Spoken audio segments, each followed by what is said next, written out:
ACB रे 14 शिशु बिक्री अभियोग खोलताड़ एसीबी अधीक्षकों को आरडीसी तदंत निर्देश गत 6 वर्ष भितर स्त्री और प्रसूति विभाग प्राय 14 जन शिशु पत्ता मिलुनी तेबे संतान प्रसव करिथिबा असहाय तथा मानसिक अनग्रसर महिला पिला चोरी करा विभिन्न गणमाध्यम खबर प्रकाश पाइथिला जहाकू नहीं तनाघना आरंभ होईछि। एसीबी अधीक्षकों को ए घटनार तदंत निर्देश दैछंती केन्द्रांचल आरडीसी तदंत करी आईन अनुसार कार्यानुष्ठान ग्रहण करबा पई आरडीसी निर्देशनामा रे उल्लेख करिसेंती।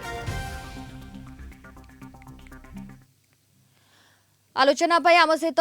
फोन लाइन रे जोड़ी कटक रिपोर्टर देवाशीष पंडा। देवाशीष, ये घटना निश्चित रूपे भारी उद्वेगजनक कारण 14 शिशु निखोज हवा एवं 6 वर्ष भितर ये रिपोर्ट आसीबा ताकू नै कि चर्चा। निश्चित भाव देखो जो कटक एससीबी बड़ मेडिकल गला 6 वर्ष भितर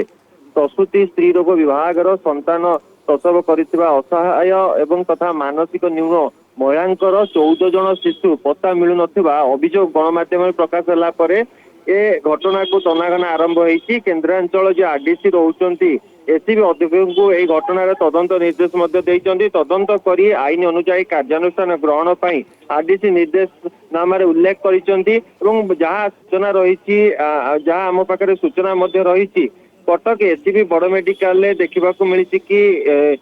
जो गत किछि वर्ष धरी जो माने मानसिक जो माने रोचंती आसुचंती महिला माने तांकर प्रसव करिबा पई तांकर जो गुड़िक शिशु जन्म नौचंती सेमानंकर पाखापाखि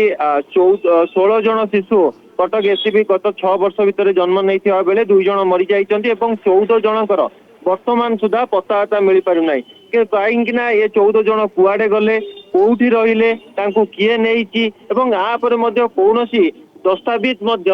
जना पड़ी नाही। बड़ कथा हूँ कि घटना जिते बड़े सामना को आसिला आरडीसी उद्वेग प्रकाश करिसेंती एवं कटक एससीबी जे रोचंती अध्यक्षक तांको मध्य नोटिस करा जायछि जे एई 6 वर्ष भितर ये जो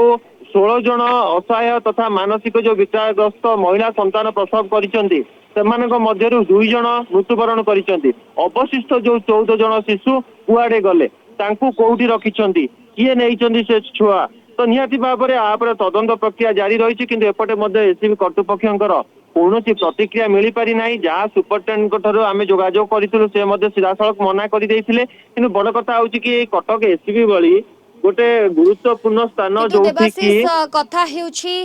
जो तदंत निर्देश देछन्ते वर्तमान केन्द्रांचल आरडीसी एससीबी अधीक्षकों को सीए ए घटना को केते गुरुतर सहित नेउछन्ती एवं आगामी दिन रे सेहार किछि रिपोर्ट प्रकाश करूछन्ती ना नाही ताकू देखिबाकू बाकी रहला। धन्यवाद आपनका सूचना पाई।